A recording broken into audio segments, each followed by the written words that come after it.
This is 4TW Live for January 23rd, 2015, Episode 12, CES 2015.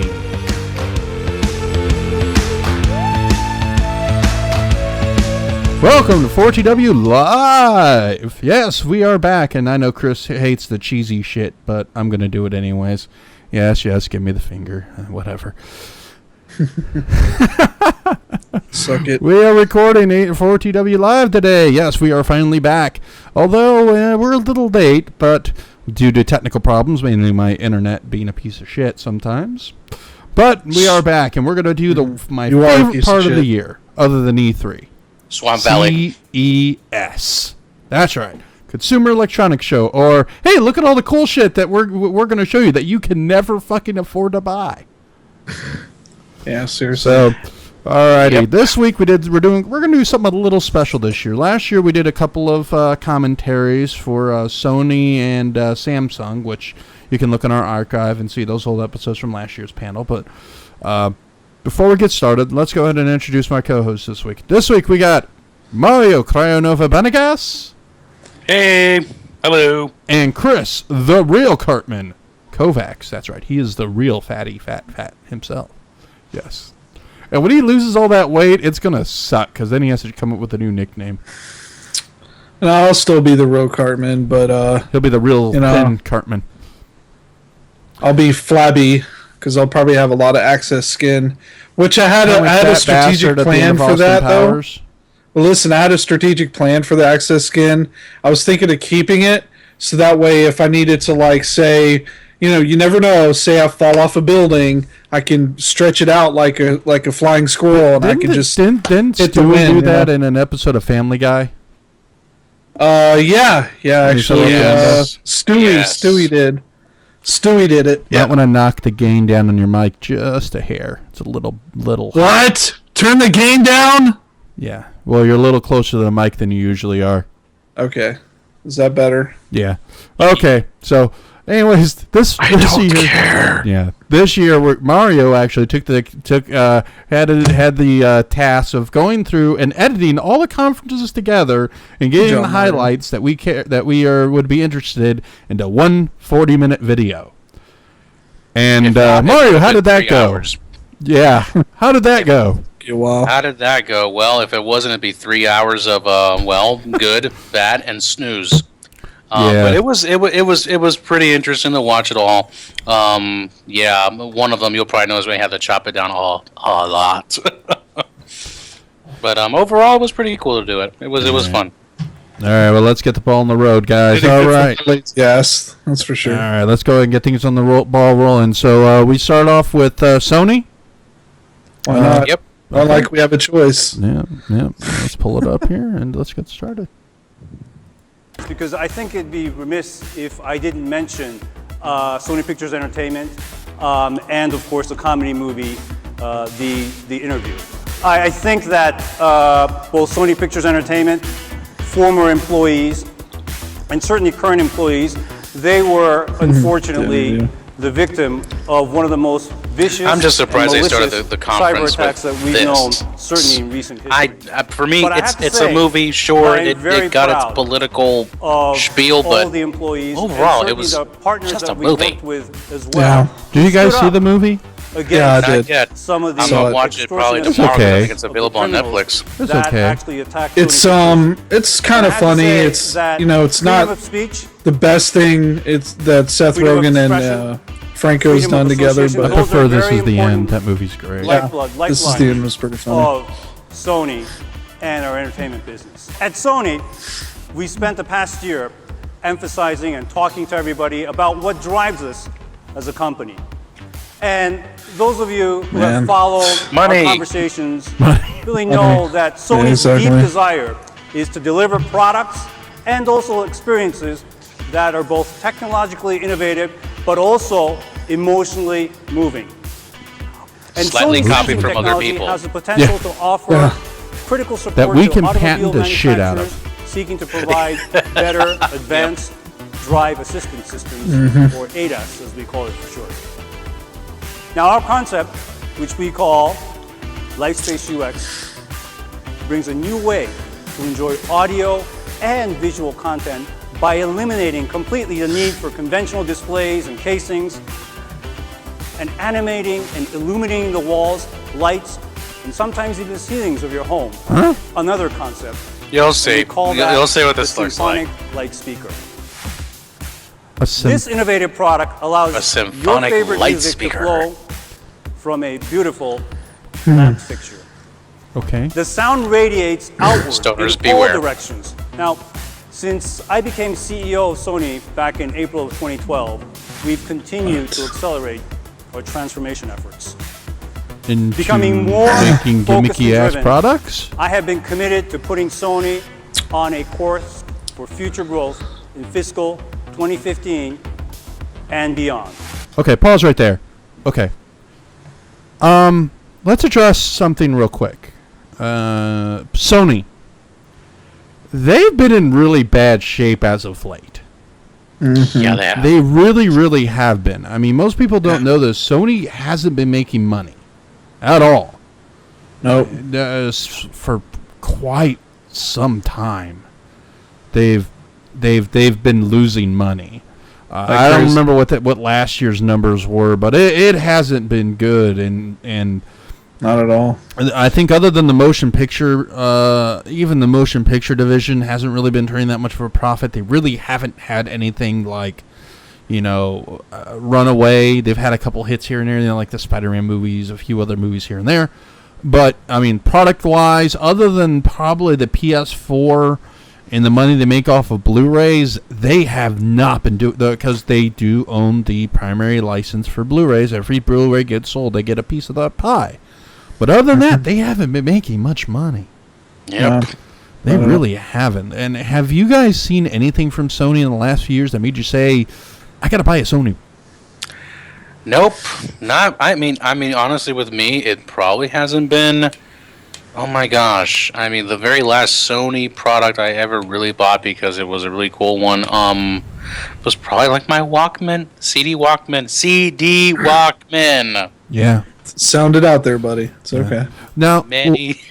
yeah. So let's get back to the video and let's finish it out in the Sony conference, and we'll talk about Sony when we're done. Just wanted to stop on that note.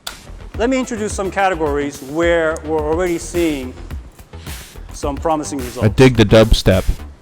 First, the success of PlayStation 4 sold more than Did you add that in, Mario? 4.1 million Actually, no, units that was kind of already during in there. this holiday season. And the total sell-through has now reached more than 18.5 million units since its launch. Yes, of course. You have to say the numbers. Of course. I'm liking those numbers. Did Microsoft have a conference this show? Our premium No. consumer cameras, Nope. such as the CyberShot RX Just too bad, because I don't know if you saw the stuff about lens The camera, Microsoft Alpha 7 HoloLens. series, Oh, Yeah. are looks critically pretty cool. acclaimed and have really established a loyal following from They both have an By the way, opportunity do you to really swing like back. Sony's as well cameras? as from professionals. They are. I'm a Canon Watch it. guy. Turning to our studios, including music, motion pictures, and television, they continue to turn out smash hits and, of course, very highly Wow, they Like still Jump talk Street. about We'll Spider-Man. walk you through the latest Ballsy. products and technologies right here at CES, delivering By the way, those are the innovations only two movies from that the probably area made them of any 4K, money. That's true. Yeah. high-resolution audio, digital imaging, and Hey, also that's sound. not a Sony. That's not a Ladies and Sony. gentlemen, please welcome Mike Pasulo. The real showstopper at this year's show Nice is our edit job, by the way. X900 Did you edit all this? series 4K TV. No, actually, this was kind Look of at cropped that. kind of pre-done. It's thin, it's The first two elegant. conferences I And found at them like only this. So I was like, 0.2 okay, inches, I probably should say let me 0.2 just kind of bring them in this way, It so is it a kind new of cut down TV. time. thinnest LCD Yeah. TV, and It's a piece of even glass. slimmer than our Yeah. Xperia smartphone. I think most of the film from the first two And all of our conferences came from The 2015 Verge. Bravia 4K television And, series the bring other- you the other best two I viewing did it experience myself. possible by upgrading the picture quality of everything you view, whether broadcast, down. Real quick, pause. Pods. Okay, do you guys know how they're getting them that thin? I have a theory. I have a theory. Do they have a Godzilla stomp on them? They have these new this backlights they're coming out with called quantum LEDs. Okay. They are LEDs capable of producing multiple colors based on like the amount of I forgot the technical term for them. I read an article on it recently, and it's really cool technology, and all the manufacturers are going to be using this type of technology. It's designed to replace the white backlights in the back of the screens. They are quantum. They are quantum LEDs, so they are smaller and can produce different kinds of light. So you can produce a pure white and a more controlled light output for the panels. So they're still LCDs, but the light output is more refined and more controlled, and it's type of a liquid, kind of a substrate. It's really cool technology. Look it up. I think they're called quantum LEDs. This shit is really freaking cool, and they can make these things ultra thin, but they're not like OLEDs where they're self-emitting light. Or self-emitting, light-emitting pixels. They're not. They're still LCD panels. They still have little shutters that open and close, so it still has the inherent problems that LCD panels have with motion jitter and things like that. But they can make the backlights a lot thinner and a lot better because they don't have to use full-size LEDs, nor those shitty cold cathodes. Yeah. Look it up. It's really cool shit. Interesting. Wow. Yeah, I read an article on it a couple weeks ago, and it was really... Let me find that real quick. I'm sorry, I'm geeking out here, but it's really kind of interesting if you really think about it. That's what the show's for. Yeah. It's really kind of cool what they're inventing.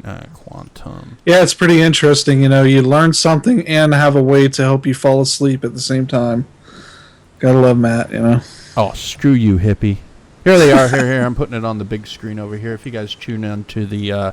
actually, look on Skype, because now with XSplit, you can see both screens at the same time now. This is a quantum LED. They have these quantum dots irradiated by UV light, and the different size quantum dots emit different colors of light, as you can see here in the picture. Yeah. This is what they're going to start using for the backlights in LCD panels. And it's actually not going to be much more expensive. And it's meant to compete with OLEDs. It's really cool. So they got this liquid stuff they're going to be applying and behind the panel. And based on the size of the dots is what kind of light they emit. So instead of having just a white dot, it's going to have a red, a blue, and a green. And they'll combine to create a white. A pure white than you can get with an LED, a standard LED. Interesting. Yeah. So you can produce, actually, and I'm sure they'll bring this up, this they have to do in order to increase the color gamut to get more colors. This is how they're going to make the 10-bit displays. Nice. With LED panels. So for the people watching, let's break it down in terms that they can understand. Sorry. How will this look when you're watching porn? How will this be affected? You don't want to do that. No. Okay. For those of you that don't know, the color gamut is how many colors can be displayed on in a pixel, or the maximum number of colors or shades of a color you get. Currently, you can get about 255 shades per color, which equals I think 16 something billion. But a 10-bit color gamut is like thousands of shades. Actually, I think a lot more. Yeah. Okay. Sorry. I'm making Chris fall asleep here. The point is, this is what... When I bitched earlier about 4K displays coming out, this is why I kept telling people to wait. Because this is really the change that's going to affect what movies look like on your home display more than 4K will. The color gamut. Yeah. Gotcha there. Yeah. Okay. All right. If you ever see like where the banding's main thing, but okay, we're going back. I went to way far geeky. Sorry. Load, stream, hit play. It's not right, damn it. And the key to this is our new 4K processor we call X1. X1, okay. And today, X1. I'm pleased to announce that all of our 2015 televisions will run on the new Android TV platform. Ooh! Now, Bobby is Google Cast. That was a nice announcement. Pro content. Yeah, I've seen that. That's interesting. And Google Cast ready, meaning it's all built in. Okay. Easily Good choice. and intuitively. Good choice. Might as well. We I mean, also if they're going to make provide an app TVs for our smart smartwatch TVs, to control why your not TV integrate from the a device on your wrist. I'm surprised Sony's actually Please accepting join that me in platform and not welcoming doing it Chief themselves. That's Streaming unusual. I know. Partnership Officer Yeah, of it Netflix, is. Mr. Greg I was Peters. very disappointed with who At Panasonic Netflix, chose, we though. want to help on their Sony side. communicate the benefits of this new experience to consumers.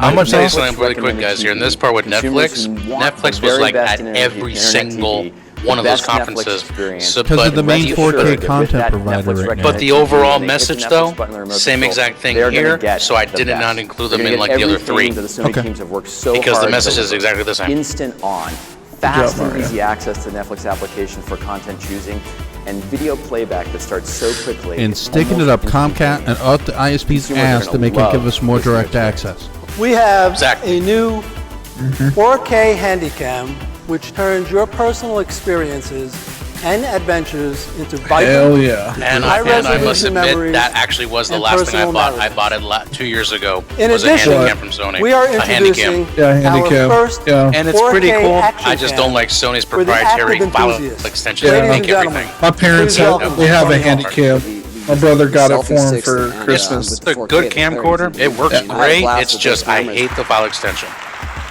The new And Walkman then, of course, Tony Hawk's. EX2 But that's is just a me. I'm great a prude. example of the quality It's of all right, our man. high-res audio offering. There's your new With Walkman, by the enhanced way. sound via I know, wireless transfer like $300 using Can I put a Sony's cassette new tape in it? I know digital retro's real audio big right coding now. technology we call LDAC. Fuck tapes. Let's go straight to Heck is Three LDAC. times more data It's than Matt could probably explain it, but isn't it kind of To like accommodate the individual style and equivalent taste, to FLAC? Our new sleek Yeah. stainless steel It's, edition it's smart pretty much like okay. FLAC. Yeah. I think so. will roll out I don't know. I next don't know month. much about that. Thank you all. Have a great CES and have a great night. Well, FLAC, FLAC, it's a kind of like an alternative to MP3s. They're compressed differently. The audio Welcome is everybody louder. to CES Lossless, 2015. Yeah. This will be. Bro, you With sold us some TVs. Verge? Half of our UHD Don't sue TV us. sales are now curved TVs, proving Hey, that consumers the process clearly a see little the easier. value Hang on, of hang the on. immersive They're much interactive louder than TV Sony's experience. presentation. Sorry. So now let's talk Sorry. a little bit about 2015. Our connected world is giving us incredibly rich experiences and generating more data than ever before. Okay. The portable Samsung The portable SSD drive. T1. It's Holy smaller than a shit. business That's card. good. You guys had It has a 8 terabyte of minutes, capacity 4 to hold seconds, 5 thousands of seconds, files. 6 seconds. Terabyte. Samsung's Nice. Milk is another Pause. great example. Oh, And we're proud Down to there. announce Wow, that in 1 terabyte and it's that 2015, big? Jeez. We're expanding Milk Music Fucking awesome. and Hang on, let's pause. Sync up. I'm at 8:17. I'm at 820. I'm synced up with you guys. Okay. I'm at 820 myself. I'm 30 seconds behind. Okay. Milk Video 1, to Sam. 2, 3. I hit pause. I hit something. You're fucking Now I'm at retarded. 822. Go to 829. Go to 829. Yeah. All right. I swear. Amateurs. Well, I'm using Media Player. Hold on, I'm trying to adjust it. There we go. Okay. 3, 2, 1, go. 60-degree videos, which will make Gear VR Sorry. a must-have. Please Better welcome be to the VR. stage David Alford, executive producer I don't know about of that yet. Skybound Entertainment's Yeah. The Walking Dead. What is Milk? I keep VR seeing allows that us to get everywhere. Is that really their new? They're creative. like an And it's iTunes a great alternative. marker. It's- of what it's- we were it's learning more with like, Samsung to create a mystery Pan- suspense thriller Pandora entirely with slash- VR. Okay. Milk VR It's kinda like is Pandora available for and, download right now and from the iTunes Oculus Mix. Store on the Samsung Gear VR. Why you keep We're pushing this launching fucking with 30 Oculus new thing? No one titles, uses it. and we will deliver new Well, it's like content. there's nobody, daily. not even yet, putting Ladies and practical gentlemen, use yet. So welcome why? to the era Yeah. of SUHD. This new era starts SUHD. with our groundbreaking 88-inch JS 9500, Samsung's first SUHD TV. Our SUHD is also 2.5 curved. times brighter than I've conventional I seen TV, that. want- It looks Okay, so this- and sexy. has deeper blacks, which This uses pause. This uses that technology I was talking about. rival Okay. That's gonna be so sweet. Yeah, unpause. contrast. Yeah, this is using that new tech I'm Its talking about. spectacular color technology gives Okay. viewers 64 times the color expression of conventional TVs. Okay, they just explained Please it better welcome than the I could. founder of Fuse Project, Yeah, exactly. award-winning industrial designer and you. branding agency director, Yves Behar. We designed a new Samsung TV around that thin, curved blade. It's so sculptural. We looked at this television not as a consumer electronic, but as a piece of fine craftsmanship. Someone needs to run up and grab his hair off his head. Really, that makes the screen Marx called he wants his hair back. Like move towards the viewer, for example. Wow, what an old ass reference, man. You should have seen BMW. The guy had a mustache as big as a cartoon character. And the Cube provides amazing sound. It was huge. Well. It's a design that enhances technology to an art form, and I hope you like it. I like they're more pimping the design of the damn TV than its actual capabilities. But they also want them to be smart. Agreed. So, let me turn over the stage to Samsung's Executive Vice President for Service Business, Mr. Wanjin Lee. All Samsung Smart TVs, including our SUHD TV, will be powered by the Tizen operating system. The what? And our new Smart TV the Tizen operating system. Well, it originally was called Tyson, but obviously they were going to get their ass kicked by Mike Tyson. So what do you mean? You made me a TV? Watching a movie on your my money? Phone during the no, I want my money now. At the press of a button, put me in a pedestal. You can continue watching on your smart TV. Let's just say they locked the executives in a room with a tiger. Total entertainment. Yeah. Of course, including games. They changed their mind pretty quick. New in our lineup, PlayStation Now allows you to stream blockbuster games. That was a weird little thing, but I guess I get Sony perks because it's fully compatible with PlayStation Now. Unlike traditional loudspeakers that beam sound straight ahead like a flashlight, these products deliver sound that's more like a light bulb, filling the room evenly. Okay. Our vision for home appliances I actually kind of dig this idea. year was to inspire and excite consumers across every category. Oh yeah, the kitchen, Samsung Today kitchen. We're taking this great product to the I next so want a level Samsung kitchen. I want that oven right there. Oh yeah, we said that last year. To access the top or bottom the oven in the fridge. Just one door. Hell yeah. In laundry, today we're introducing Active Wash, designed to save you time and make doing laundry easier. Active Wash is also our first top loader to feature super speed technology. No, we don't want to make washing our clothes easy here. Wow, 36 minutes? Finally, today That's I'd awesome. like to show you a revolution in vacuuming. That's pretty the awesome. PowerBot VR9000 coming to the U.S. this spring. Yeah, look at this. 60 I saw this. suction power. I saw this on a separate commercial. One of its coolest It looks pretty features awesome. is a handy remote to point it where to go. Beats the shit out of the fucking. This is what Matt needs. This is what Matt needs at his house. I'm so Take my money. That's really nice. Yeah, it's like, here, take my money, give it, here. And now, actually, my editing. Is this the one you actually edited? Yes. You'll probably notice the difference. It's like, oh yeah, Mario did this one. As you can tell, there's no music in the background. I had no time to layer anything. Well, because we were doing this last week. Thanks for being here. So sloppy. I'm Joe Taylor, and I'm responsible for Panasonic's business in North America, including both our consumer and our B2B operations. Wow, Over the last few years, our organization has gone through many changes. So I'd like to take a minute or two to explain some of those new developments, including some fast-growing parts of our business that might surprise you. Julie Bauer will follow me to cover our expanding range of consumer products, and Jim Doyle will explain new technology solutions for business that we'll be showing This at our makes booth me feel this like week. I'm an employee with Panasonic. Since and this year's CES is so sharply focused on automotive technologies, that's what this feels and like. how consumers are benefiting from being more connected than ever in their cars, it's fitting that I should begin with our own automotive business. For years, Panasonic's been a leader in helping the world's automakers entertain, inform, and keep drivers and passengers cover on your TPS safe. report? And that trend is picking up momentum. In fact, the latest report from analyst group IHS named Panasonic #1 in supplying infotainment equipment to automakers worldwide. Who just made that word up? Our automotive business, which includes everything from companies tiny sensors combining words to together center stack for multimedia marketing consoles purposes. and on-windshield head-up displays, has been growing steadily like and is now on track to make up more than a edutainment. I've saw quarter that one of before. Panasonic's total sales Well, that's in America legitimate. this year. And I expect it to grow even more as we deepen our ties with great automotive partners. For example, last month, Such as as Volvo. announced, we're now partnering with the global leader in automotive technology, the Ford Motor Company, to help them transform their Generation 3 sync system into the ultimate vehicle communications and entertainment solution. So we can the head of our car? automotive business, Tom Gephardt, has escorted some distinguished visitors from the Ford team to be with us for this event. So Sharif, Mike, can't wait to see the first news report. How much I appreciate car crashes into other cars on the highway due to it being hacked. See the teleprompter.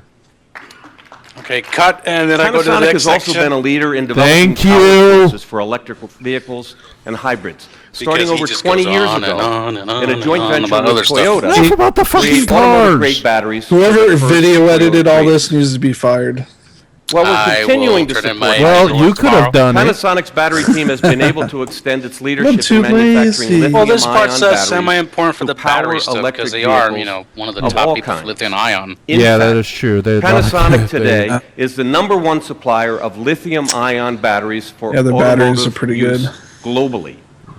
And as part of our green mobility so I strategy, get to power the car with only we're AAA leveraging batteries. this leadership position. Well, like to support if anybody ever has a electric car or hybrid, when you visit our booth, the battery that's usually replaced is usually Panasonic contributing to the progress of Tesla's electric vehicles and how we're incorporating them into our own power assist bicycles. Or Everready makes a lot too. You will also see how Panasonic lithium-ion cells are helping to power an entirely new generation of smart scooters from Panasonic's strategic partner.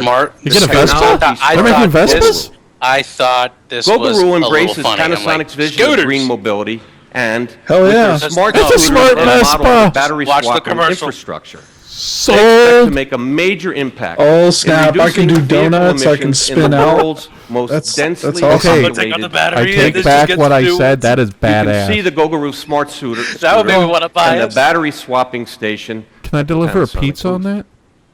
So there's like there's a battery swapping after station. Supplying more than 300 million lithium-ion battery cells. It so reminded me of what movie? Fifth Panasonic announced that when it they were would replacing join Tesla the power in cells into a the ship. huge lithium-ion cell making facility outside Reno, Nevada, about 450 miles from here. Dallas. This represents the single largest investment in automotive electric vehicle batteries in history. This facility, which Tesla named the Gigafactory, is now under facility construction that they're using and here, will have the scale and Gigafactory. cell production capacity to make electric vehicles So many much solar more panels of that an will kill every affordable bird that option for comes drivers around it looking for more within 10 clicks of sustainable it. alternatives. What's funny is I can imagine them doing a commercial for how it's eco-friendly and all this, but then you just see like a bald eagle fly over and just go fly Come to the Gigafactory, aka the Bird Death Star. Approximately 3,000 local manufacturing The Death workers. Bird. Together with Tesla, we will employ roughly 6,500 workers to our business activity and will contribute. I thought this to was the important, at economy least to of know this from an state economic standpoint and to when the we're getting some sustainable or green employees. manufacturing idea for the United States. Good, they're not shipping all the jobs overseas. Incidentally, just America. Yeah, I mean, any engineer Panasonic's a good interested in American working, company. We're hiring. They're not. They're fucking Japanese. So let us Even know. though they're Japanese. One more thing about Tesla. Help one. We'll have a brand new Tesla That's Model funny. X on display at our booth in the main hall, and it is gorgeous. You really have got to take the time to come see it. I would consider one. We just need more charging stations. So I skipped straight to a commercial because it was really boring for like 20 minutes. That's fine. I like their cameras. I really do like Panasonic cameras. Don't get me wrong. I love their cameras. I haven't used them, but yeah. The Lumix or their camcorders are probably the best camcorders on the market. I wouldn't doubt that one. They're better than Canon. They really do. In fact, I mean, I have an SLR, but if I didn't have an SLR, I would have bought a Panasonic. So Panasonic based beauty like, products as say, well. like, Well, they own Lumix. I love they own Panasonic. Lumix. Panasonic Even is beauty genius. surprise. Look sharp, be smooth, get close with Panasonic. And Norelco. Yeah. Oh, they own Norelco. That's right, because I remember. No, or is that Philips Norelco? This is a 360-degree freestyle. I'm totally buying this iron. Look at that chair, guys. Holy crap. Awesome. Yeah. Look at that chair. Oh yeah, 4K. Sorry. The Panasonic Arc 3 rechargeable shaver. Mario Lopez. No, I'm sorry. Panasonic doesn't own a Norelco. Philips does. I think I roughly cut it. Look at all those douchebags running in a pack. Run. Watch as we observe the douchebag in its wild habitat. Hey, Panasonic does make rugged shit. They make the tough book. Yeah, they do. You talk about some fucking laptop that can take abuse, man. Those things can take a bullet. They can. They're made of Kevlar. Nice. Oh yeah, the military uses them all the time. And here we see more of the douchebag in its environment in the water area. They're just mad because you can't do that. Hey, listen. If I wanted to, I would not ever.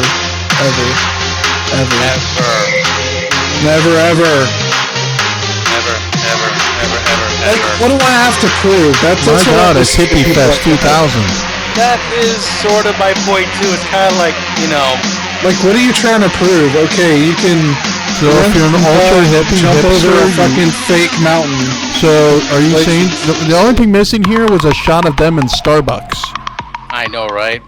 Wearing a scarf and holy fuck! What is that? New palm-size 4K is that your mom? Camcorders, Matt? which will bring How did your mom extremely get on here? high-quality I don't know, 4K Let us video leave the mothers recording out of this. and 4K photo functionality to your home videos. Where's the Miss Piggy? So he'll tell you that his mom And actually. Consumer camcorders And mind you, guys, to come I skipped equipped about with 20 a minutes of her high-dynamic talking. range video function, meaning your Give or home take. videos will look even more amazing. That was the first 20 than ever minutes. She before. talks for about the rest of the other 30 minutes And our of the show. I had to cut that WX970 down. model also features a pan lift and Hey, rotatable maybe cell the camera, HD so you can capture feed not should only be in your the subject, big but box, also and she your should own be in the reaction little at itty the bitty same time. tiny one.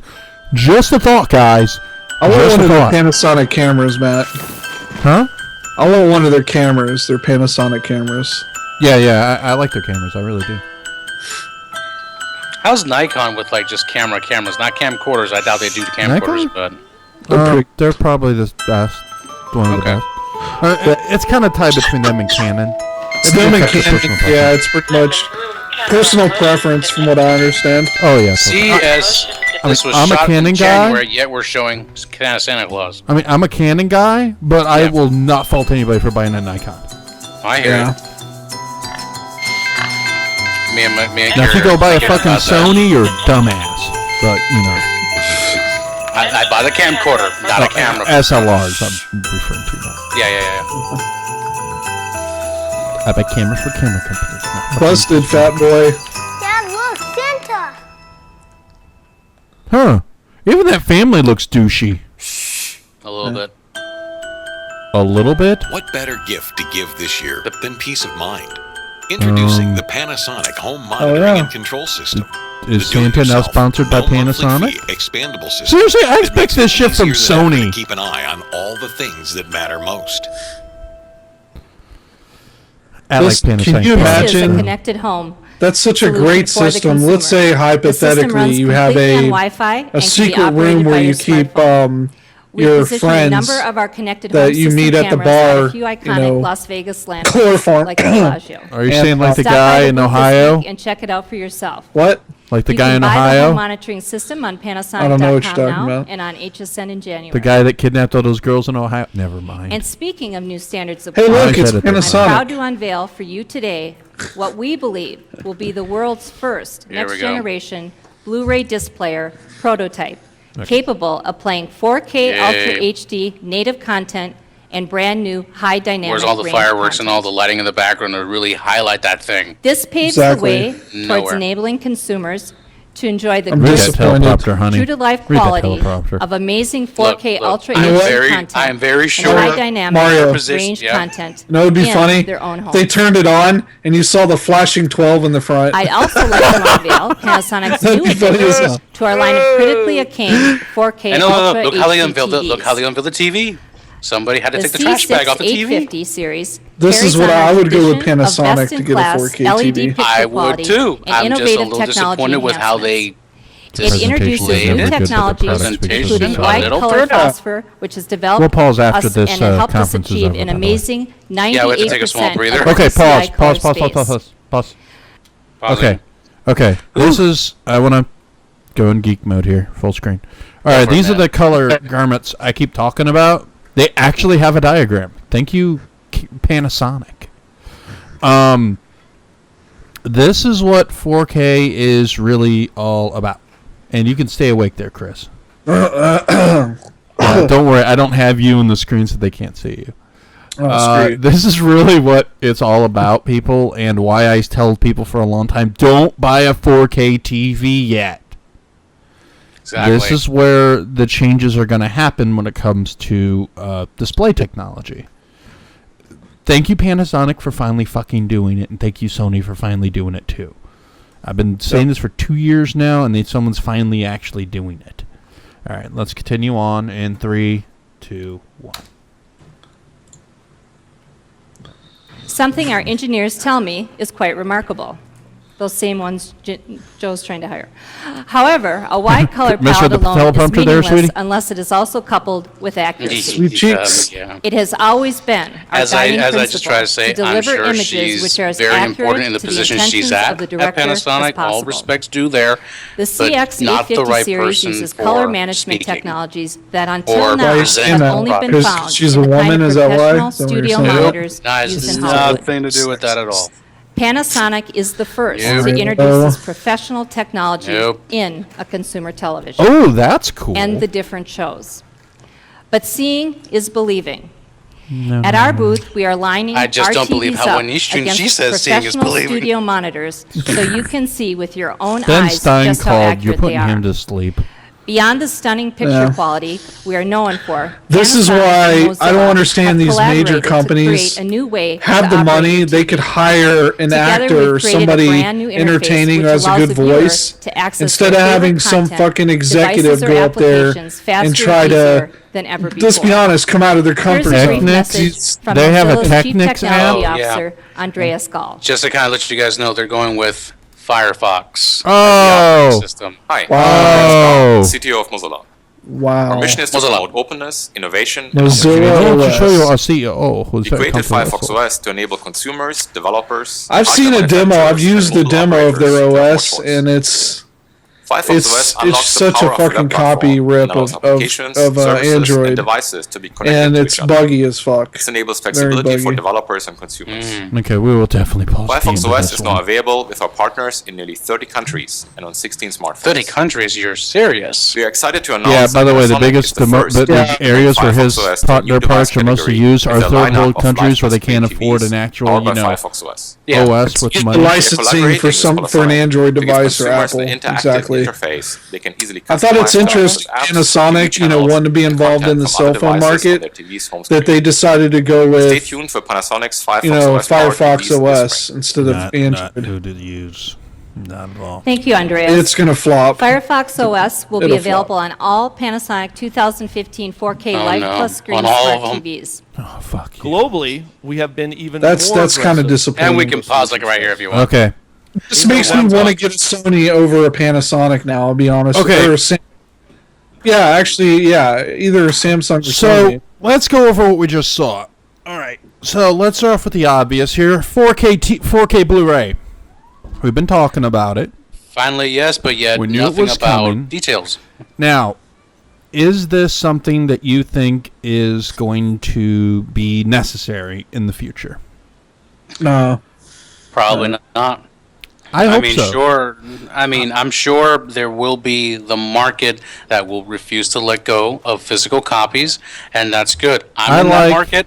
I like this, okay? Well, I like Casino Royale. That's what I'm holding up. But I like a physical disc, I hear you. I think Matt, not to interrupt you, but Matt, listen to Matt's reason, because I think he gives the best pure definition of why you do not want to go straight digital. Go, Matt. Okay, look. Go for it, bro. I own this.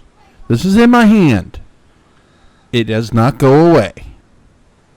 Licensing agreements, server goes down, whatever the fuck happens, I still have what I own. Boom. Pure and simple. And let me tell you right now, Amazon, was it Amazon that pulled 1984? Yeah. From devices after you bought it? Mm-hmm. Look,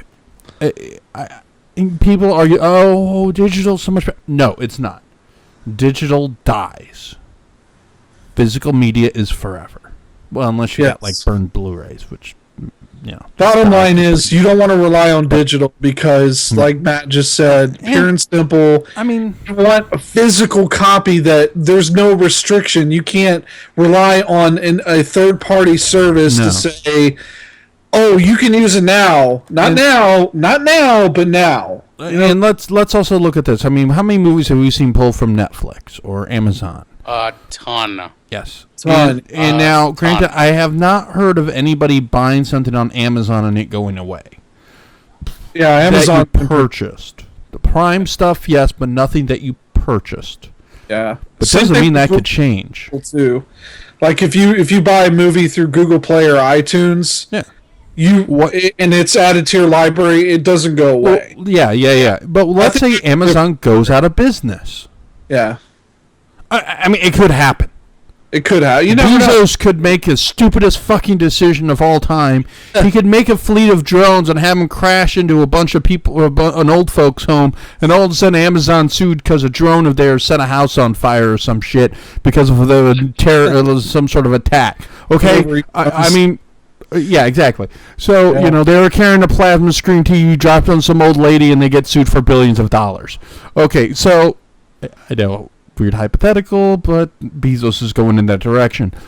You know, shit can happen where companies go out of business. I mean, we've seen plenty of companies that were once at the top of their game go out of business. I mean, Atari and so many other companies. This could happen. And then you lose what you own. You know what? This is never going to go away. I will never lose this. If Sony could go out of business tomorrow, this will still play in my Blu-ray player. Exactly. Which is also a Sony device that will still continue to work. But I just haven't have Casino Royale here. But you know, it doesn't die, and that's the problem. I don't like digital media. Plus, I'm a collector. Okay, I am a collector. Chris, you're a collector. Yes. Mario, I don't think you're much of a collector. Hey. But just messing with you.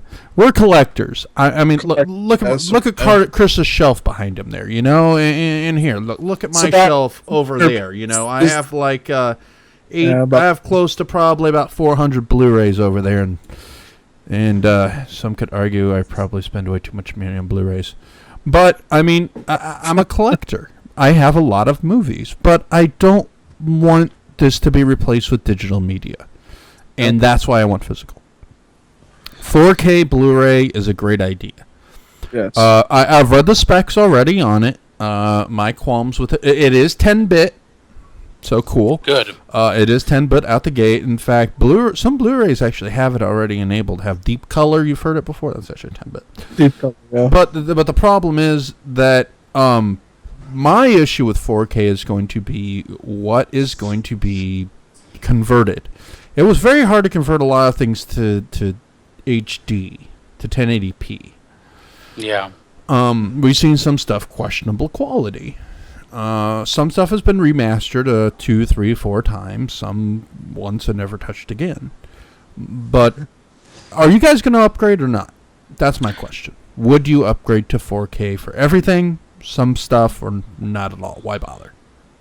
I'm going to wait and then do all at once. Probably once it becomes, let's put it this way, once it becomes a deal where the TVs themselves, I could get a 50-inch for under $2,000. Okay. Vizio's already offering 55-inch for like only $1,000. Right, but it's also Vizio. No offense to Vizio. Fuck you. Vizio is a very good middle brand. They've been the underdog for a long time, but I gotta say, they've come up the ranks very well. I'll tell you right now, if someone comes to me and goes, I want a new TV, but I don't want to spend a shitload of money, buy Vizio. Yeah. Yeah, that's exactly. If you want to be economic, then yeah, you obviously get it's the better of all the generics. It is by no means a premium brand. Not at all. No. But anyways, I would say, yeah, like I would probably wait until 2 or 3 years in, because if you think, like, go back to Blu-rays when they came out, like me, I did what most people did, and that's you waited about a couple of years until they got the whole the HD thing sorted out, and that's when I started investing in them. And you have some HD DVDs still, don't you? Yeah, I actually still have HD DVDs, a couple of them. It's kind of funny. My collection was gone. I hopped on the bandwagon early. I have a lot of early Blu-rays. I have a lot of older Blu-rays. I mean, I have a lot of Blu-rays. But I don't. Do you guys think the conversion from HD to UHD, Ultra HD, which it is officially called now, UHD, is the jump from HD to UHD as big a jump as SD to HD in your minds? I mean, that will have to depend on maybe one or two things for me. It depends on, have I seen the source before? And obviously looking at it now in UHD, I mean, it's almost like you're telling me, can you watch Avengers from HD and tell me, does it look even better on UHD? It may. I may just tell you, yeah. But when you tell me, can we watch Gone with the Wind from 1080p to UHD, I'm going to tell you, no. You know what? It's the same difference. It really is the same. When you went from SD to HD, going from HD to UHD, it's going to be exactly the same experience. I don't see any difference. You're already seeing the same trends. You're seeing the same. So are you saying that that it's going to be there's going to be no difference in terms of presentation, or it's going to be a leap ahead forward, like going from DVD to HD? I'm talking about leap forward as far as technology enhancement goes.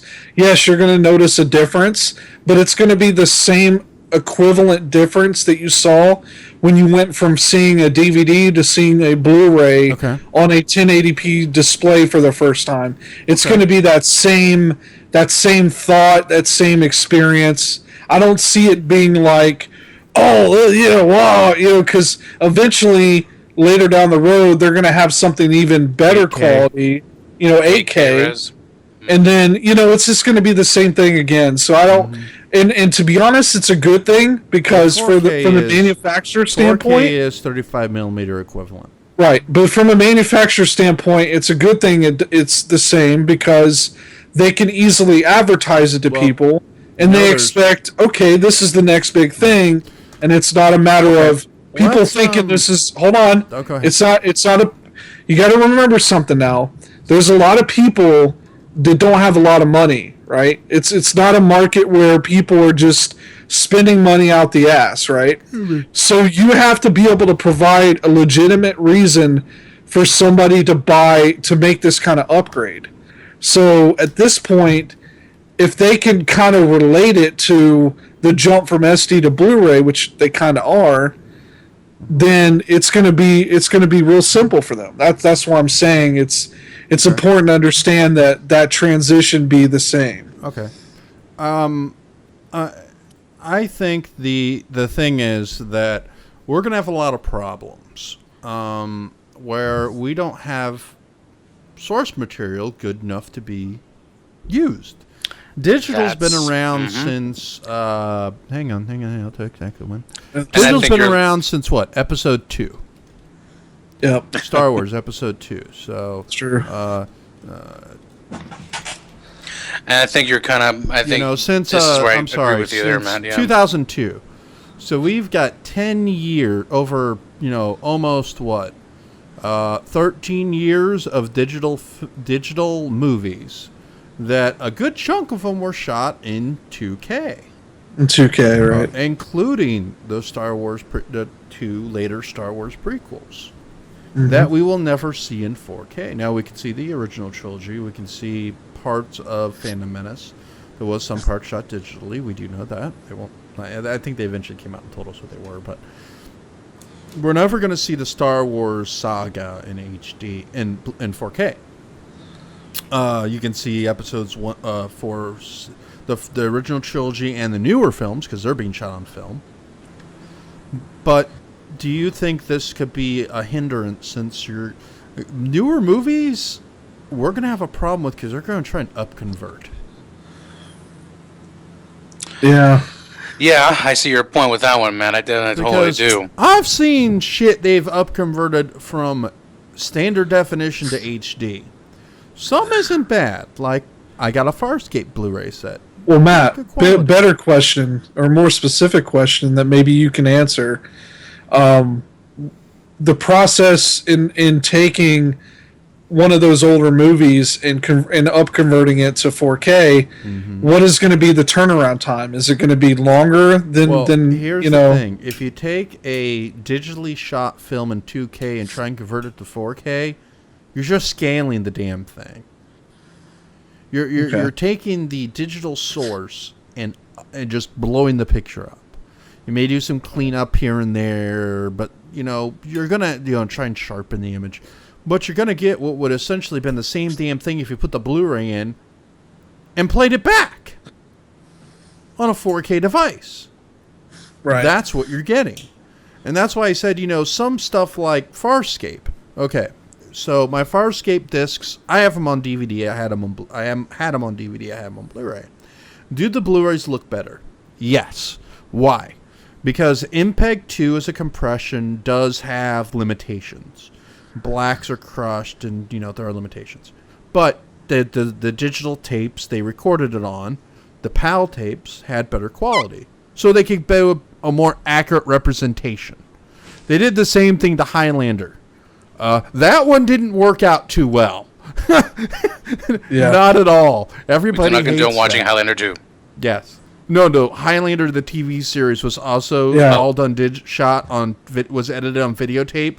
But they don't have the original masters like they do for Star Trek The Next Generation.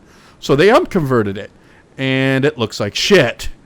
But that's did they chop it? Did they chop it with the widescreen? No, they didn't. Actually, I think they did. I think they did. No, they didn't. No. They letterboxed it, but they have like fancy letterbox instead of the black boxes. They have like some fancy like ancient like runes on the side or some shit. It actually looks kind of cool. They did that with like Snow White and shit. But any case, back on topic. They're going to be blowing a lot of shit up and trying to convert shit to 4K. That just isn't going to work. So you're going to have a problem of you're going to only be able to do movies in the past, any movies in the past 10 years, you may have a problem with. You actually bring up a really valid point, because the question we should really be asking ourselves and anyone else who's looking into it, right, is that here the real question you got to ask yourself about 4K is it too early? And to be honest, the answer is yes, it is too early. But at the same time, since they are starting it now, it could become more established, and then by the time you have 20 years under the belt, which is coming up pretty soon, of having 20 years of content, and going forward, there's going to obviously be more digitally shot content.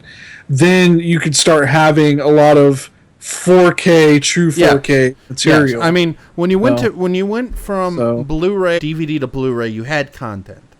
Even stuff that was shot digitally is going to be available in 4K or in 1080p, in 1080. We're just going to call it HD, in HD. And older films you could upgrade to HD2 by remastering and rescanning them, which we've seen plenty of times. Yep. But the problem is that you're going to have a generation of movies that just cannot be lent themselves to this process. Yeah.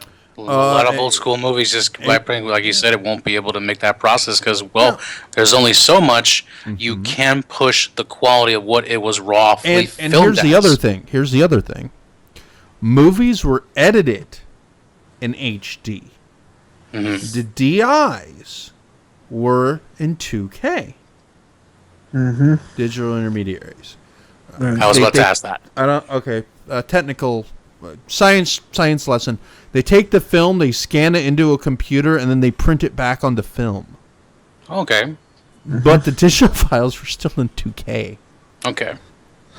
And something else to think about too, because they're starting now, by the time they have enough content for it to be worth getting, you're going to have the technology as far as like the players go is going to be far enough ahead to where you don't have the issue back when DVDs came out, right? Where remember when DVDs first came out, the drives were really super slow.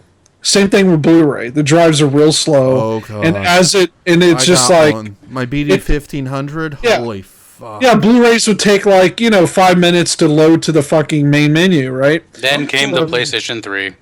Yeah, and then the PlayStation. There's some I can still put in the PlayStation 3. They take for fucking ever. That's Terminator true. 2, the Skynet edition. Oh my god! I can cook a pizza in the oven by the time that thing fucking loads. So that's why I'm saying the benefit is going to be that by the time they have enough content, you're going to have some pretty decent equipment to support those movies. Now, let's look at... and it should be fairly priced. Is there anything else in the conference we need to look at, Mario, that you can think of? Hold on 2 seconds. Okay. Watching. Not really. We can kind of skip right to LG. Okay. Yeah, because LG starts talking about their OLED. Where's LG at? LG will be... it starts at 30... 2830, right, Chris? Yeah, 2830. Yeah, 20... I'm at 2836. Oh, yeah, I'm at 28... Yeah, I see what you mean. Yeah, 30, the little logo comes out on everything. You could even go 29 even if you wanted to, because it's just cutting into okay, the... I'm going to 29. All right. Let's go ahead and watch that. All right? Let's get this one done. Is this the last one you got, Mario? Yeah, this is the last one. Let's watch LG, and then we'll go into a full-on discussion. I know we kind of went long with the 4K discussion, but we'll get back to that probably after. Well, because finally someone brought up a good point on the show to show something about it, a little bit more detail. Okay, I want to say this. I'm kind of surprised Sony didn't bring up 4K DVD, Blu-ray. Same here. Yeah, I am too. Panasonic I took the lead. Wow. I would have figured Sony. Blu-ray said maybe. Hey, think about this. Put that finger away, sir. Maybe Panasonic. Maybe this is their way to say, hey, maybe we didn't lead the market and dominate and take over with HD DVD technology, but maybe we can do that with 4K. Panasonic wasn't the... Oh no, they weren't. That was Toshiba. I thought it was Panasonic. No, you're right. I'm sorry. It's Toshiba. I always forget about poor Toshiba, man. You never really. They're like the bastard child of the industry. Well, no, that's Sony, because Sony. The joke for me always is Sony's tried to win a million format wars, and Blu-ray was the first one they won. Yeah. Yeah. That's true. Betamax. I'm sorry. I'm thinking about DVD. Panasonic had DVD. No, that was also Toshiba. That was Toshiba, yeah. Was it Toshiba? Why the fuck do I keep thinking? It doesn't matter. I think it's because Panasonic did them better, is what it was. Because they always. You're thinking of 3DO, maybe. No, Panasonic always had the best DVD players, the best Blu-ray. Yeah, they do make really good players. Especially when they get their hands on the technology, they sure as heck know how to make it. Matsushita is the largest consumer electronics company in the world. They're now Panasonic. They changed their name, but they used to be called Matsushita, and they are the largest consumer electronics company in the world. So. Mm-hmm. All right, let's watch this. LG. Ooh. Hey, Kit! Woo woo. Stop talking while it's playing, Michael. That's douchey. Yes, Kit. Was LG the one that did the 4K display, and they had the people in the interview, and they did the apocalypse going on outside the window, and it was a TV? Gosh, I forgot who it was, but I know what you're talking about. I think that was LG. Yeah, I think it was LG. Hey, another company that used to make 3DOs. Oh yeah, yeah. 3DO was they made an LG. LG, for those of you who don't know, is Gold Star. Gold Star, yeah. It used to be Gold Star. That's what the G actually stands for. Innovation for a better life. I like that motto. I really do. And I do like LG products. They're good. I just upgraded to T-Mobile, and I got my LG G3, and I like that phone. G3 is nice. Yeah, it's a nice, sleepy phone. Best LG phone they've ever made. That's like saying, "Hey, this is the best," Well, switched over to T-Mobile. Phone numbers still haven't transferred yet. Metro PCS is still taking their lovely time. It's good to hear you decided on. I know we talked about it the other night. Yeah. So that's good. Shaka Khan? What? Shaka Khan. As a laptop, I'd like to We will directly to you. Please excuse the heavy accent. He is doing what he does best. I still found him entertaining. You know what? I'd rather have a guy who has an accent that's really energetic and knows what the hell he's talking about than someone that doesn't have one that bores you to fucking death. Listen, man. Listen. He went to a very prestigious school known as Morimoto's, School for English. Okay. New stunning mobile English. In a minute, you will hear more details on how 2015 LG product will make innovation for a better life a reality for consumers around the world. I know. Thank you, and please enjoy the rest of the show. Thank you very much. Absolutely, he knows how to say his R's and L's really well, but he's Korean, so that's a problem. That problem cool. Next up is the head of new product development for LG Electronics USA Home Entertainment, Tim Alessi. OLED is now widely recognized as the pinnacle of current TV hardware and the future of television, and we have it right now. LG was the first company out of the gate with OLED available in premium TVs designed for the early adopter video file. But we were also the first to introduce a more affordable model that put OLED within reach of a vastly larger audience. Now, before I tell you how we plan to put OLED into the hands of millions more households worldwide, I first want to tell you why we believe in it so strongly. Because we put all our fucking money in it. Joel Silver points out, what really distinguishes a television's ability to create a jaw-dropping picture isn't just its ability to generate billions of colors or microscopic levels of detail. While those certainly factor into the equation, it's the screen's ability to generate black. I like this. It determines the power of its picture. This is important. And when it comes to perfect black and perfect color, LG OLED TV delivers.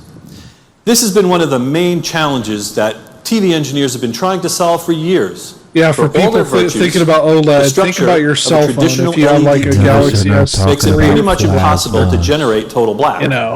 With an LED TV, there's always measurable light on the screen. You notice they're not talking about even plasmas? when using techniques not at like all. global dimming. OLED is different.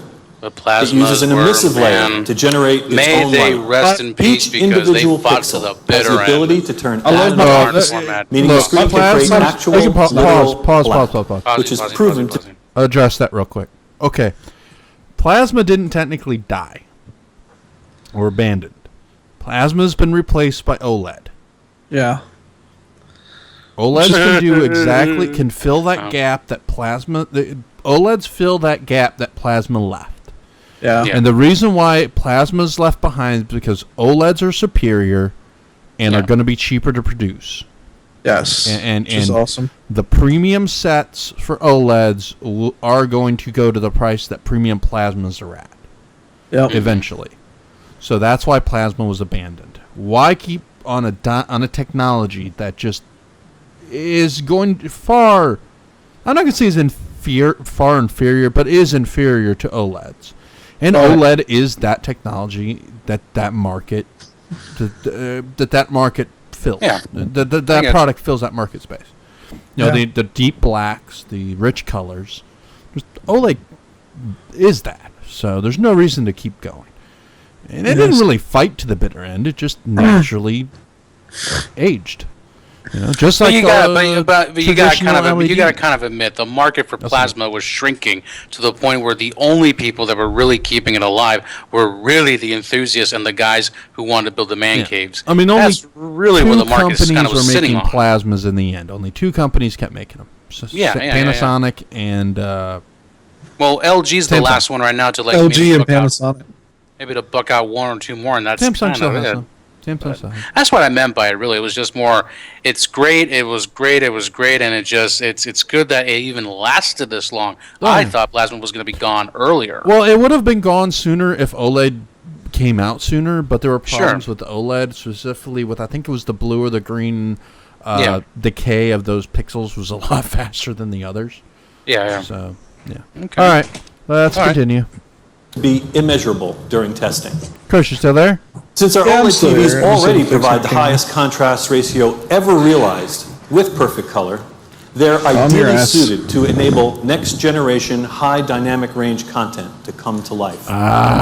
We've already been actively working with major movie studios and content distributors like Netflix. I'm pretty sure they're doing 4K with OLED. With our he doesn't really OLED touch that technology. too much. With their unmatched contrast levels, their ability to generate a vast color spectrum. But I'll be honest with you, this is and the their right perfect viewing step. angle from just about like anywhere kind in of the room. what Matt was talking about. LG's OLED displays are the you first invest. to The best thing to embody invest all in between now and the next 3 years would be an OLED. OLED. Oh yeah, 100%. And then wait about 5, maybe about 10 years, and then invest in a 4K. Enthusiastic about the potential of OLED. Well, 'Cause, I confess, I am. Actually, I But would it's just not wait to just invest because in the anything power of the technology until itself. 4K OLED. What really has me energized a nice today 4K OLED, is yeah. LG's commitment to the Yeah, but further again, development you of know, 4K OLED and glass-free 3D.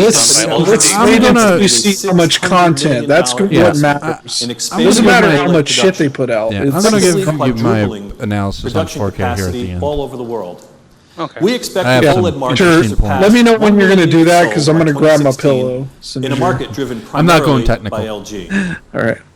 As our first indication of our commitment to OLED, LG is expanding our OLED TV lineup for 2015. Give Matt shit all the During the time. coming year, we'll introduce 7 new OLED sets, both curved and flat. Oh, fuck. And all of our new OLED models Nice. will feature 4K Ultra HD resolution. They'll be available in 55, Oh, they will. 65, Sorry, 'cause he does touch and that a little bit. Sorry. 77-inch screen sizes. New models for the year So will maximum include a 77 77-inch model, which can be inches. viewed either flat or And curved. it retracts itself. simply It goes with a touch flat of a or button. curved. Yeah, they showed that last year. Yeah, they should that. See, that's the way you. That's how you showcase a TV. It's pretty. Hey, Panasonic, take notes. Yeah, really. Fireworks and Well, to be fair, OLED, the Panasonic investment, the usually isn't that resources, the boring. energy, the creative thinking that we're putting This was the into it first boils year that down it was to kind of a one bottom disappointing line point. presentation. OLED is quite It was kind simply of bleak. the best TV It felt ever. like I was telling you guys. It felt like it was like a one of keynote. those. A LG business is the only keynote. company Yeah, that's it felt able like to you put were OLED in like a people's company hands today. internal presentation just for the Okay, company. that's more than a few That's what it words felt like. about OLED. And as much as LG is devoted to advancing OLED, Did we you wanna also pause remain here, Matt? committed Talk a to little more? expanding our leadership Okay. in LCD 4K Ultra HD. Let's try and which finish we this. Pioneered in the US back in 2012. 4K Ultra HD is becoming the picture quality resolution standard of the day for big screens, and sales figures are reflecting the public's recognition of this amazing technology. Can I On a see worldwide numbers? basis, latest estimates I know, for right? 2015 predict over 32 million units in industry sales, with almost 5 million of them expected from the US. That's up from about 1 million in this past year. So you get the idea. People are jumping That's a on healthy board the number. 4K bandwagon. And we love it too. In 2015, 60% of our total TV 105 will be 4K, inches. with sizes ranging from 105 all the way down to 4K. Over 9,000! That's a total of 34 SKUs. Powered at a by wide range of 1.21 price gigawatts. points and feature options, including ultra slim depth and our acclaimed cinema screen, making a strong design as well as Yeah, technology. 105 inches. Wow. We're also significantly advancing the picture quality. I of wonder our if there's 4K ever going to be LCD a time where we're TVs. actually going to just This year, accept 21 we'll by feature 9 color aspect prime ratios on technology in screens. several No. series, which will expand the color gamut. They're that nice can be looking, displayed but by up agree to 30%. say, No. a This lot is of useful for content just watching in looks brightly lit funky rooms, on a which screen can that rob wide. a TV picture of its color. The spectacular Never color will prime happen. capability will be available in our quantum That's dot like for series, true enthusiasts. Not to say or true our enthusiasts, but wide for color people who LG just have, series, There's no technology media at developed that by resolution. LG Display. Either choice. Well, I wouldn't say the delivers resolution, just the superb ratio, color just the reproduction. aspect ratio of the film. That's like And every. for a glimpse of what's even That's like further any down the modern road, movie now make sure to is stop by done our on a booth and 21 check by out 9 the 8K wide demonstration we have. shot. I think you'll be No, impressed by not that necessarily. as well. The Avengers was shot in the Avengers was shot that in one was 16 shot by at 9. 16 by 9. I know, but like everything else, we have like every Iron Man movie. When you put it on your For our 16 final by product 9, you still have black presentation bars because it's a from wider LG shot. Mobilecom USA, Frank Lee. Good morning. That's why I propose a At TV LG, that can when we set out to morph design itself our into any devices, aspect we ratio. focus on innovation. Most of the time. We focus on yeah, they design. have those. They go And of projectors course, we with focus on masking, creating automatically masking With those screens. tenants, Oh, yeah. 2014, That's probably one thing I have to we say brought was you a the very cool perk groundbreaking about G- You know what? projectors. Pause. The award. Pausing. Yeah, because they're getting in the cell phones. We'll talk about TV real quick. Because I think this is the last TV presentation we'll have. Yeah. We'll talk about phones. Samsung didn't talk about phones at all. Oh, they usually do their phones at the mobile conference in Germany later in the year. Yeah. A couple weeks. Okay. Mario, you go up a very good point. 235, 2.4 screens. Okay. So, most movies are shot in 16 by 9. Well, actually, they aren't. They're actually shot in 1.85, is it? No, 185 is something like that. Yeah, 'cause 4:3 is a different actually, number. the actual aspect ratio for a standard widescreen movie is a little bit wider than an HD TV. The actual HD TV ratio of 185 is a compromise between the two. Yeah. That was created because of the argument over conversion from standard to widescreen and ratios. Technical bullshit. But in any case, 235 screens, or for those of you who don't know, it's the ultra wide screen like you see with the black bars on the Blu-rays. You know, Star Wars, most modern movies are shot. A lot of modern movies. And certain movies kind of going back to the 90s, depending on the director's take on the movie. Well, we can also go to 2.7 if you want to go like fucking Ben-Hur or Lawrence of Arabia. But oh my gosh. Oh yeah, they're 2.7. Where it's like pencil thin, you know. Oh yeah. Thin. Oh god. So what's the freaking point? Beautiful fucking movie, Lawrence of Arabia, one of my favorites. Yeah. But anyway, you want to go back and look at Cinerama with How the West Was Won. But it bends. But actually, that worked great in a curved screen. But anyways, 235. Why wouldn't it work? Because a lot of content, even though it's in 235, your Blu-rays are still made in a 16 by 9 format. So when you actually put it on a screen like that, you're going to just crop the top and bottom off and scale the picture. However, there is a company, and I actually listened to a podcast on this. They're trying to create what is tantamount to a way in which you can encode directly to disk a 235 movie at full resolution. The black bars will be added when you're displaying them on a 16 by 9 screen, but on a 235 it will be full resolution. That's right. You prove a good point there, because anything 16 by 9 now showing the wider screen, the actual movie, the black bars are actually part of the pixels, so therefore you're not getting the full-blown resolution out of it. And they're talking about finding a way to do this. It's something to do with compression codecs, and it's very technical jargon. Actually, look up a Home Theater Geeks episode on it. It's really kind of cool. If you're into this sort of shit, it was it was really, really good. An episode of Home Theater Geeks. I forgot which episode it was. But my mind was blown by the way they were talking about how they want to make 235 Blu-rays. Actually, Blu-rays at any resolution. Mm-hmm. They can anamorph, right? To do no, it's not anamorphic. It's not anamorphic, because anamorphic is manipulation of pixel sizes. The pixels will still be square. Mm-hmm. Okay. The way they described it is essentially whenever you get rid of the black bars, that data has to go somewhere. Exactly. It's very technical, but it is possible, and they're working on ways to do it. It just requires a lot of processing power. So we could see that in the future. But like I said, now HD TVs. Okay, let's wrap on that a little bit. HD 4K. Is it worth it on a 55-inch TV? You got to go a little bigger than that, probably. 55 would look nice, but here's how I see it sometimes. Certain content on HD, just straight up 1080p at 55, you sort of start to see some slight degradation, not to the quality, but you start noticing it's not exactly as sharp if I looked at that thing on a 32-inch for some reason, or at least a 40-something on screen. If you push it beyond like 70 inches, I've seen Blu-rays 1080p on 70 inches, and they look pretty bad already at about that size. but yet 4K content, 4K content, I think 55 is either the very minimum starting point or 65 is the sweet spot to start and bigger. Yeah. Okay.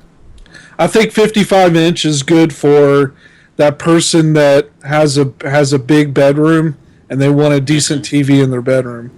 That's what that's for. In my mind, would you upgrade to 4K if you were in your parents' bedroom, in your parents' house, living out of your bedroom, or in a dorm room? Would 4K be worth it? No, because it's again, for the way I'm seeing how 4K is, it's going to be an investment. It's going to be something you're going to not just want to get the TV. You're going to get obviously a player. You're going to get probably some good sound to go with it. Because what's the point of having? Because it's going to be an investment until they've got enough back library content to the point where it's almost where it is now. Regardless of content, in just terms of of quality, in terms of can you tell the difference between the two? With just one example I'm going to toss out here really quick. My LG G3 on the video, supposedly the video is shot on 4K content that it can display, supposedly. It looks great, don't even get me wrong, but enough to say, does this look anywhere better than my TV looking at 1080p at 55 inches that I look at it on display? Not that much difference, only because you can jam-pack those pixels in there in a little 5-inch, but there's only so clearly you're going to get a picture out of it. Oh, yeah. Well, I mean, and if you think about the fact that your example was if you're living with the parents or if you're in a dorm or something, so it's a temporary situation. It's not a permanent situation. I couldn't see you spending... Telling yourself that. Yeah, shut up. Some people have money issues, bitch. Anyway. Ain't that the truth? Yeah. So, I mean, bottom line is you have a situation where 4K is going to be, like I said, it's going to be a step up. And when you want to make that step up, the way it looks as far as resolution, the way the quality is going to be on it, you're going to want to go to a pretty big display. And most people are in situations where they're either living with their parents or they're, in a dorm. They're not going to have enough space for a big TV. So what's the point? I mean, most of the time the biggest screen they might get is maybe 50, maybe even in the 40-inch range. And at that point, there's no point at all getting 4K because you really, to the naked eye, you're not going to see the difference that much. So it's better for people in those circumstances to just wait. And then when, say, they get either their own place, a house or apartment of their own, then, if they have enough, they can utilize more space and get like a 65-inch or something. Oh, yeah. That makes I just think overall 4K really purposely is going to be designed for big cinema experience. It's going to be enthusiast. It's enthusiast, big cinema experience. It is not something that really should be messed. It's not going to be mainstream. Is that what we're trying to get to, Matt? Is it going to be like a mainstream, kind of like how HD is right now? What I'm saying is with HD, okay.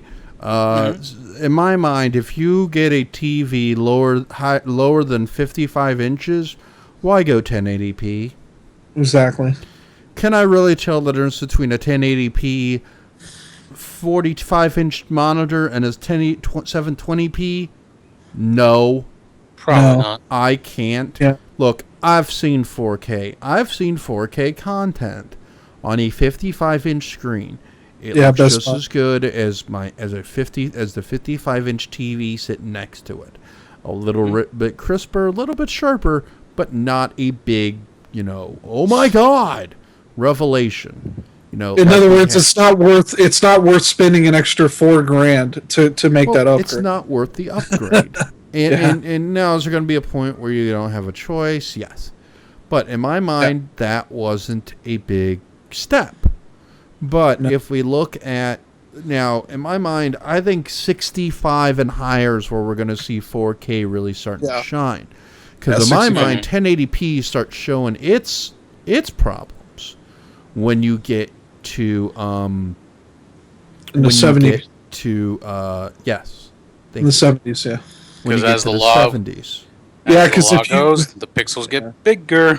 Yeah, because if you ever go to Magnolia, right, and go look at the 70-inch or the 80 inches that they got in that back room. Oh my God, it looks awful. 65s look terrible. I can see macro blocking all over the fucking 65-inch, and it's like, wait, this is 1080p, and then you realize right then and there, okay, and that's where I think UHD, I think 4K is really gonna, for at least the next couple of years, is going to be that niche market for people that are looking to, invest in a good 65 to 70 inch or higher display, and look, hopefully. And that's why I said that HD, or that's why I keep saying that color's more important. You're going to see the color difference. Yeah, Matt, you'll see that. Have you read anything about OLED 4Ks? Are they right around the corner, or how far are they from coming out? Well, it looks like LG is going to have them out this year.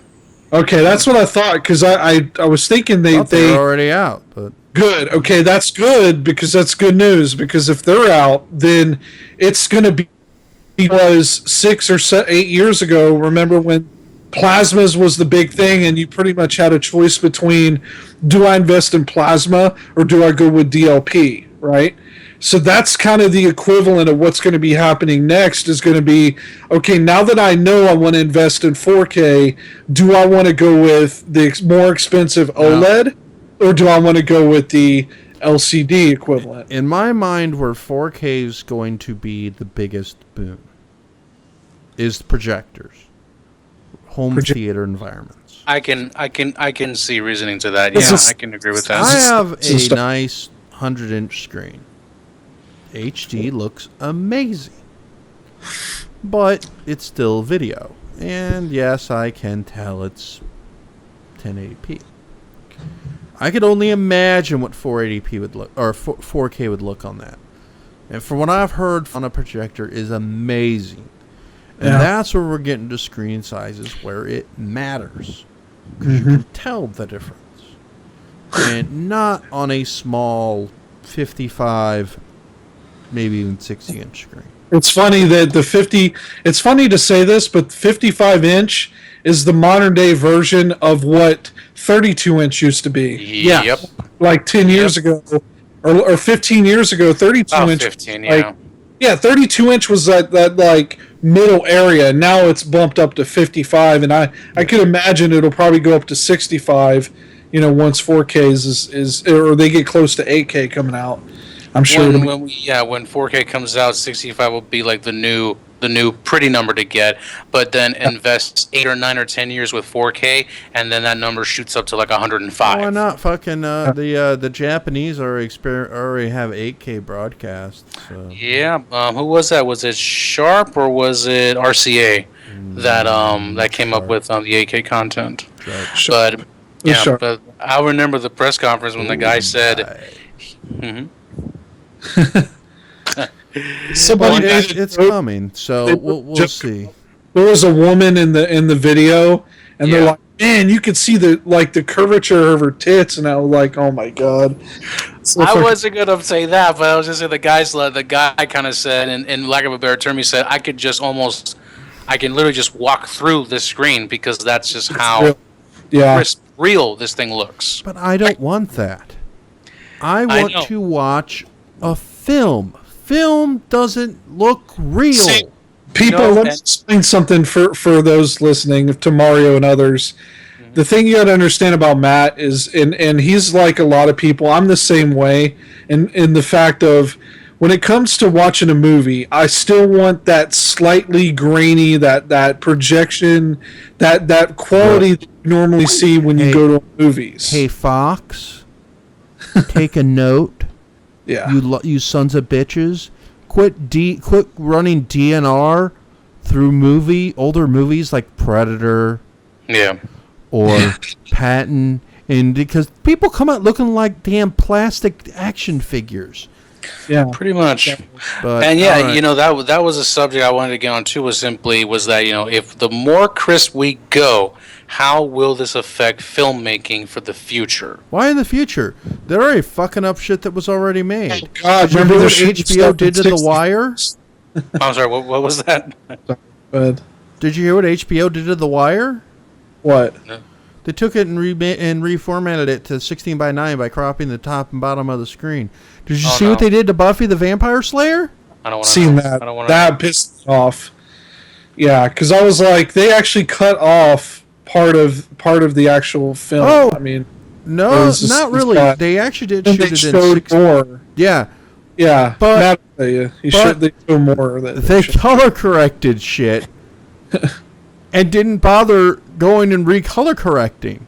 Yeah. So, like, there's a shot where Angel's on the floor in Buffy's room. It was shot day for night. When they air it on TV in HD, it's a day shot. They didn't color correct it. Nope. Wow. Yeah, and it looks, you could tell. I mean, it looks washed out. It looks bad. Well, no, it doesn't look bad. It's just fucked up. But quit trying to convert shit to HD to widescreen that wasn't ever intended for that. You know what it comes down to? You know what? That's a topic for Geek Rage, which I was going to say it's marketing's fault, because when it comes to like cable television and selling the idea of you're paying for HD quality, they cram it down your fucking throat. It's the same fucking bullshit we used to have to deal with. People like, I want to see the black bars. I paid for a 32-inch TV. I want to see it at a 32-inch TV. I don't want to see the black bar taking up the screen. It needs to fit the whole screen. I'm sorry. I'm trying to imitate like these shit. fucking Like I used to go to a relative's house, guys, and this relative of mine, he was like that exact person, and he had his settings set to stretch, the stretch option, and I'm like, how can you watch this? Everybody looks fat, like everyone looks like a fat ass, like wide. Looks like you.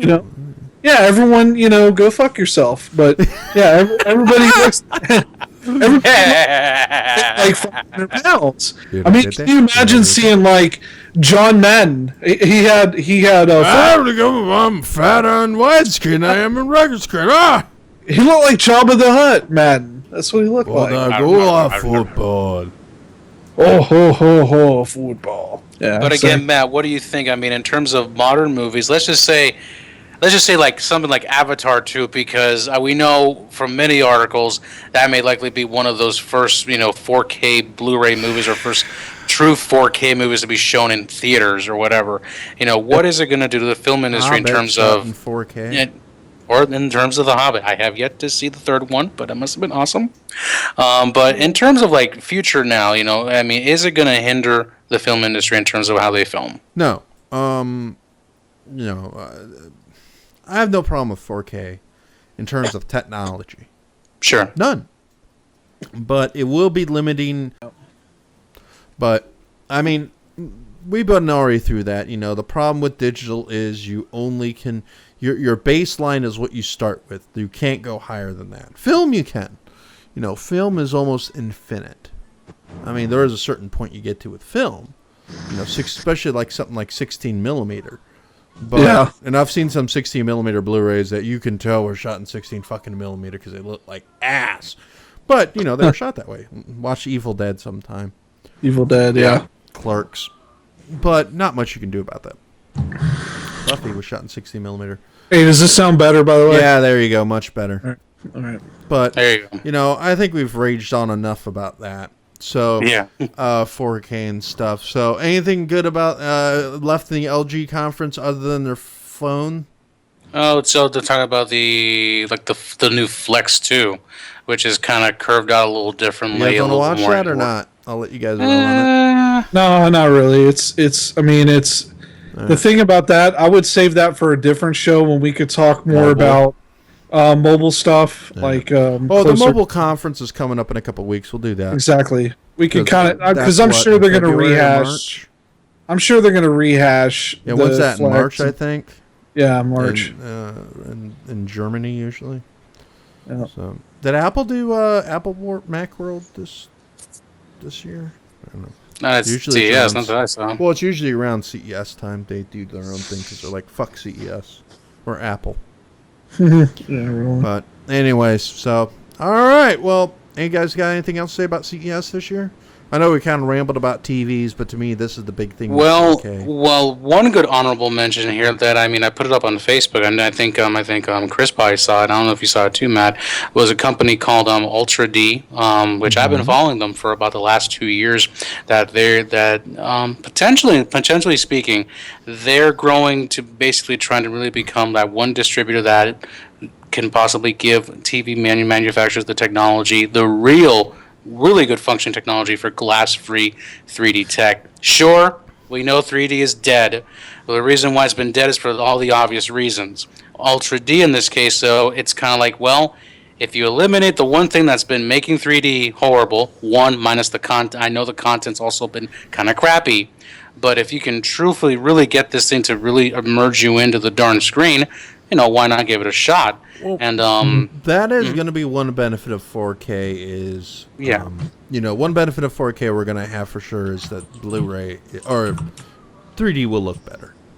We do know that, and they've already certified their technology with Qualcomm for 4K displayment, so they can display in 4K, 2K, 1080p, even standard definition already. And they've already talked about they can pretty much their proprietary technology can already I don't know how good it is. I haven't seen them, but they swear up and down up conversion of any source, 2D, 3D Blu-ray, 4K 3D, anything. They're basically trying to build their technology to be as flexible as possible with any source. All right.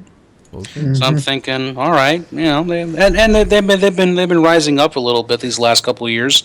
At CES, they typically make at least a good splash. Nothing as big as these guys, but they always have a good mention about them. I'm like, all right, well, let's see where it goes. Hopefully, it goes well for them. All right, Chris, you got anything?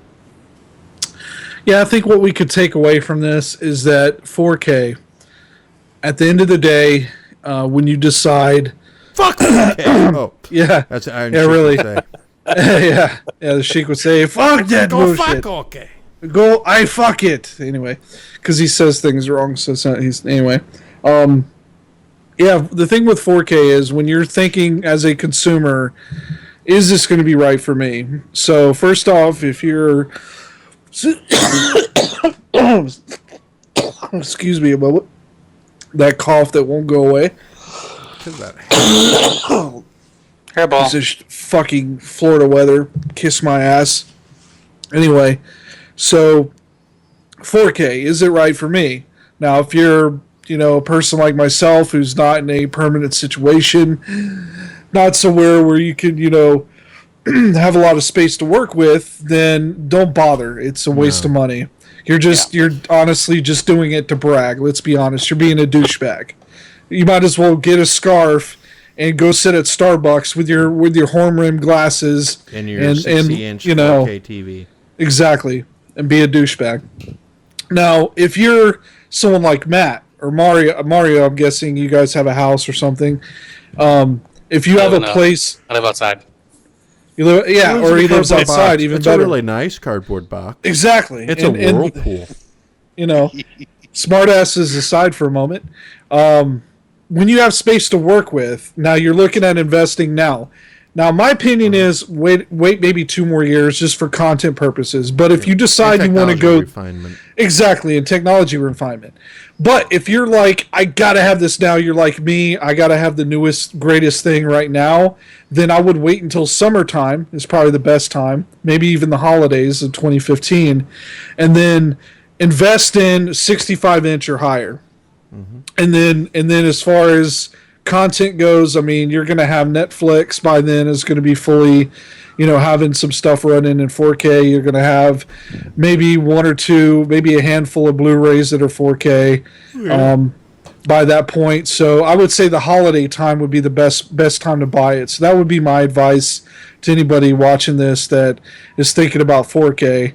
And then other than that, if you want a nice kitchen, get Samsung. That's the best way to go, man. I have to agree with you on that one. I've rambled enough about my thoughts on 4K. I don't think it's ready yet. I'm waiting. I mean, I just got a new TV. I got a projector, but I'm not going to upgrade for at least 3-4 more years myself. I don't see a need for it. The content isn't there. The technology has not been refined. It's still too damn expensive. And that's where I think it still comes down to. And I haven't seen anything that made me say I have to have it. Oh, by the way, I want to make a promise before Matt. Didn't want to interrupt you, but I want to make a quick promise. I am in a position where sometime this year I am going to move out, and if I do, I make sure you hold me to this. I am not going to get a 4K TV. You don't get one because you can't afford one. Well, yeah, I can't afford one, but let's say if I could manage to get one, it's not advantageous at this juncture. No, not at all. There's too many technological variables out there that have not been defined yet. Yep. I mean, the color spec has been ratified, yeah, but HDMI 2 is still, I don't even know if they're using it yet. There's only a few things that are using it. There's still problems with OLEDs we don't know about. OLED's still relatively new technology. I'm not completely trusting of it. LCDs are still LCDs. I hate LCD panels. I'll never buy one. Fuck that shit. And plasma's dead. So Chris, you got a plasma, don't you? Yeah. I have a 42-inch Panasonic plasma, and I love it. You got a plasma, right, or an LCD? Yeah, that's what I have. I have a plasma. I still love it. I have a DLP, so I love it.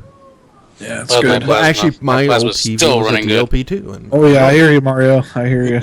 What? I love my plasma. It's still awesome, man. Exactly. Yeah. So, I'm not sold yet, but we'll see next year. Well, let's see what happens in 2015 when the Blu-rays come out. We can actually demo some shit, see what they look like, and see if there's an actual difference. Yeah. All right. Yeah, definitely. That wraps up CES for 2015. I am sorry for the delay in this, people, but I promise you back to business as normal next week.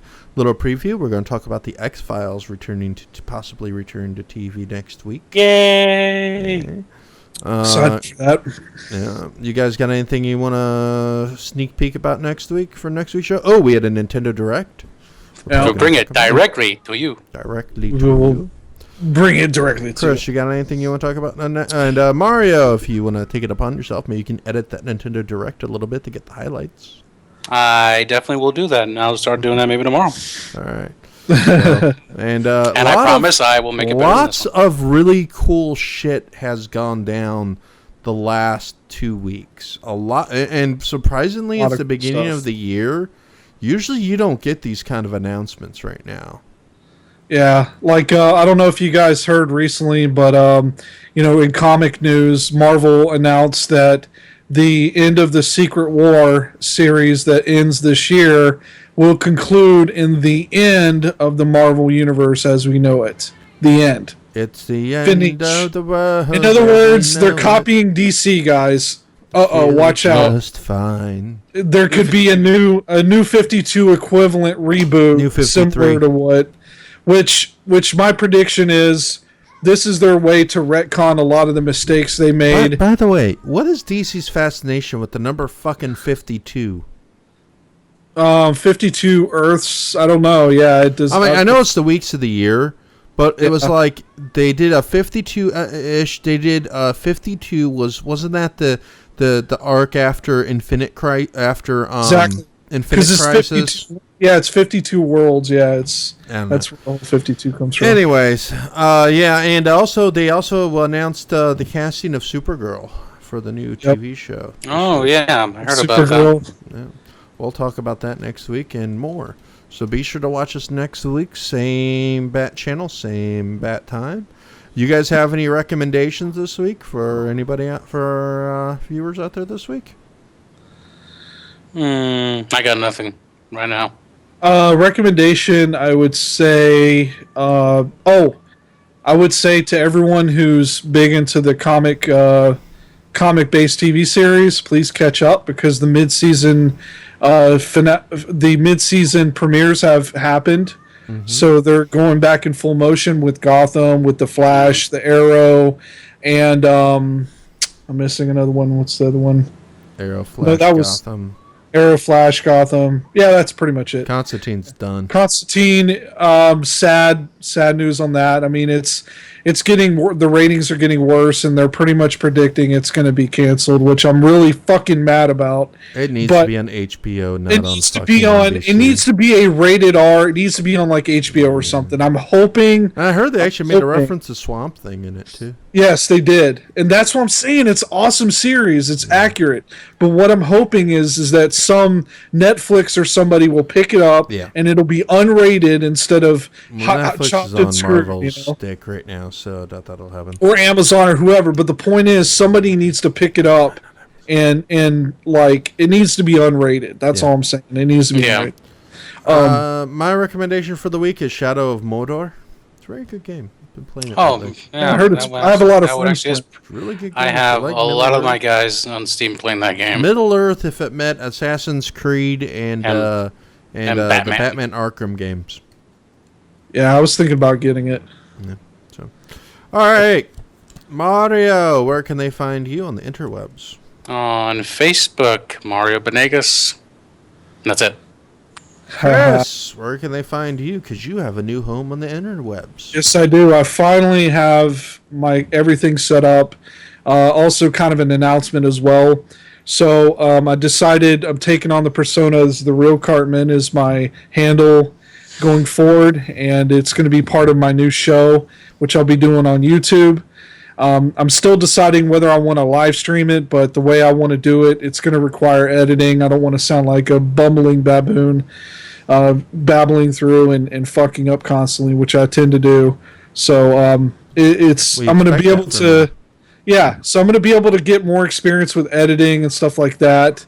But point being, it's going to be a great show. Hope everybody will like it. I got my own website, therealcartman.com. So you can check me out there. The site is kind of not up yet, but I'm working on it. So give me about a couple of days. And outside of that, you can also find me at The Real Cartman 69 on Twitch, The Real Cartman on Facebook, and also on YouTube, The Real Cartman 69. And please subscribe. And my first episode, I'm going to actually probably be shooting it tonight, maybe even tomorrow. And it should be up by Sunday, hopefully. So I'm sure it'll post it up on 4TW too. Yep, and we'll probably advertise on 4TW as well. Sounds good. And you can find me at 4TWnetwork.com and AdmiralJoker.com. I swear I may put content up there one day. Also find me on Facebook at Matthew Majewski. Do not ask me to spell that, but it's easier just to find my website and find the link to there, AdmiralJoker.com. Also on Twitter at AdmiralJoker, but I mostly do my ranting and ravings on Facebook. So I'm probably going to be doing some live streaming next week. I haven't decided on what game yet, but I'm working on something, so you know. So willing to take suggestions. I'm thinking Zelda, some sort. Oh, and by the way, Sell the Film, we're restructuring. I'm restructuring that show, and I'm thinking of doing. I may either do it under the Real Cartman YouTube channel, or I might just decide to make it maybe a shorter show, maybe more of maybe a post review kind of, just a glance over and kind of short comments on it. And so just keep an eye out on 4TW for that. So, all right. And again, I'm trying to create situations to where I can get better at video editing. So, because Matt finally talked me into getting Premiere, and you know, the more of us that can edit efficiently, the more we could get shows going out. You will probably be seeing me less in the next few months. I'm going back to school, so I probably won't have as much time anymore. So I'm hoping Chris or Cardi and Mario pick up the slack. Yeah, we will. Yeah, they were going to play solo with a show with 4TW Live next week, but technical issues prevent them from doing so. But yeah, we were going to do a show last week. I want to apologize for that. It was my fault because I was not feeling good at all. You would have heard me coughing every 5 seconds, and I just didn't want to do that. His microphone does not have a mute button. Yeah, no, it doesn't. You know, unless quite all right. It's quite okay. Luckily, mine does. Yeah, mine I have to hit the power button, turn it on and off, but you hear it go on and off, so it's annoying. All righty. Well, gentlemen, you for Chris Real Cardi Kovacs and Mario Benegas, I am Matthew Ameljoker Macheski saying you guys have a good night. Night.